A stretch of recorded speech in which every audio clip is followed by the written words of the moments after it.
In this video, I'll be explaining how I use the screen time setting on the iOS to increase my productivity. The screen time setting is very powerful because it shows you how much time you're spending on certain apps. If you look at your settings and you can see which apps you're wasting a lot of time on or you're spending a lot of time on that you want to reduce, you can then make informed decisions. Screen time was set up with the help of my wife. She has the password, so I'm unable to access this and make any changes. I have to consult her in order to make changes to my phone. So the things I've limited are Instagram, Facebook, and LinkedIn.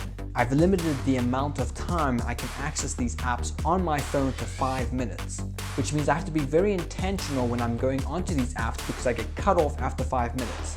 Which means I'm only going onto these apps to either post something or to check something very specific.